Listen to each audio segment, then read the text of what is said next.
السلام علیکم دوستانو دی ولسم محرم او دی جمعرات دی مبارک ورځ یو وظیفه له تاسو سره شریکه کوم چې دا وظیفه به ان شاء الله ستاسو په قسمت ستاسو په تقدیر او ستاسو په ژوندون کې بدلون راولي کچیر خپل زندگی کې بدلون راوستل غواړي د جنت فشانت خپل ژوند جوړول غواړي نو دغه وظیفه چې دی ولسم محرم دی جمعرات دی ورځې دا وظیفه در څخه تیره نسی دا موقع له لاسه ور نکړي کچیرې هر انسان مثلا دغه وظیفه چې د ترسي او دی ولسم محرم دی جمعرات په ورځ باندې په یقین مضبوط سره دا وظیفه وکړي ان شاء الله چې هر څه یو وخت الله څخه الله بیا ورکړي که څه هم په دغه میاشت کې چې د محرم میاشت شروع ده په دې کې چې بهترینه ورځ وه چې دا ټوله میاشت په مکرمه معززه وه هغه دغه لسو ورځې وې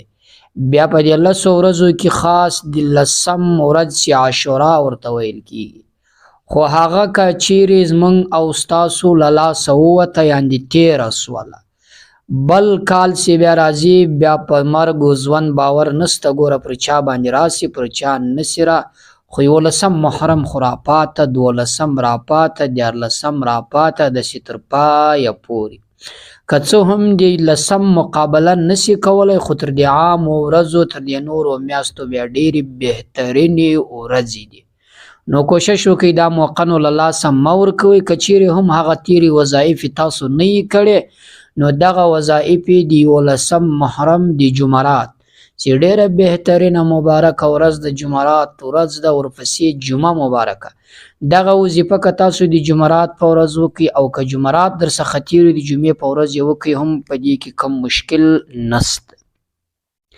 نو دا وظیفه یو دوه درې نومان دی الله تعالی جل جلاله دی چې ډیر اسانه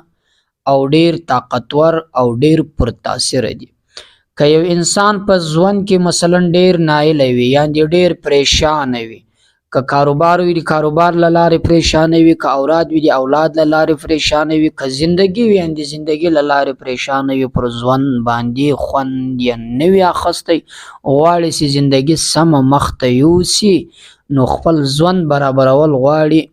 مثلا یا مال و دولت یا صحت چې هر څه وي د هغو لپاره مې یو ډېر بهترین عمل مجرب عمل طاقتور عمل راوړی د دوستانو که چیرې هر انسان په یقین سره دا وظیفه وکړي انشاءالله زه هغه ته اطمینان ورکوم چې الله به یې له هرې پریشاني څخه محفوظ وساتي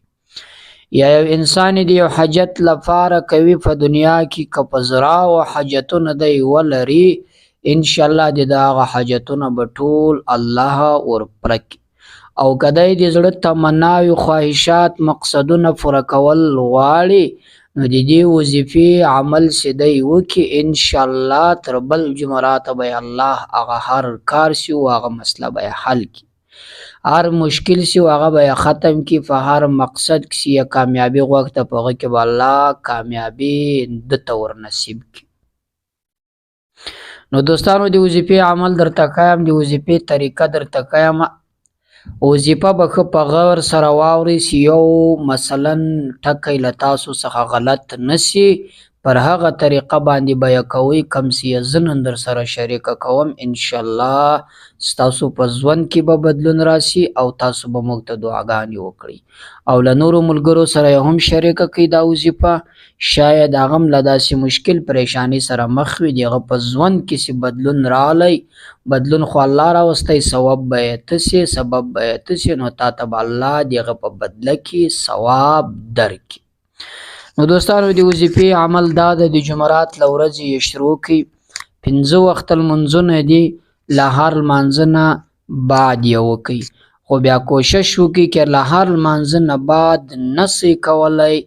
بیا کوشش وکړئ په دغه کې دا 2 لمونځونه چې دي مثلا مازدیګر ماښام دغه 2 لمونځو باندې یې وکړئ مازدیګر او د ماښام لمونځ چې مو کله وکړئ له هغه ځای څخه مه ولاړېږئ اولین به تاسو سورة الکوثر 11 واره ووایاست خدایات ساتي تر دې مخکې چې د کم څه لپاره مقصد یا حاجت یا کمه پریشانی مشکل ختمول هغه په خپل ذهن کې راګرځولی وي. د مازدیګر له لمانځه نه بعد یا د ماښام له لمانځه نه بعد مثلا چې فارغه سواس متصل د دواړو لمانځو بعد ماول خو مازدیګر بیا ماښام یعنې چې فارغه سواس هغه ځایه مه ولاړېږي 11 واره سورة الکوثر 11 واره الله الصمد 11 واره یا فتاحو 11 واره یا رزاق دا څلور داسې د کله وویل هغه نه بعد د خپل حاجت د خپل مقصد لپاره ضرور دعا وکړه. دعا داسې الفاظو باندې وکړه چې ډېره په عاجزي خشوع سره او دغه کم څلور وظایف چې ما در وښودلې دا الله ته پیش کړه چې الله دې په برکت سره دا پلانکی کار حل کول غواړم یا الله تېره حل کړي. دا مشکل د له دې څخه خلاصون غواړم یا الله ورڅخه خلاص مې کړي. دا حاجت د پوره کول غواړم یا الله دې په برکت سره را پوره کړي. نو کله چې دغه وظایف ته الله ته وسیله کې الله به دې په برکت سره ستاسو حاجات در پوره کړي او تاسو به مشکلاتو څخه وساتي. نو دا وظیفه و دوستانو له نورو ملګرو سره هم شریکه کړئ. تر بلې وظیفې د خدای په امان پر الله مسپارم. الله مو تل کامیاب او خوشحاله او آباد لره. الله تعالی مو تل په خپلو کارونو کې بریالي لره. السلام علیکم ورحمت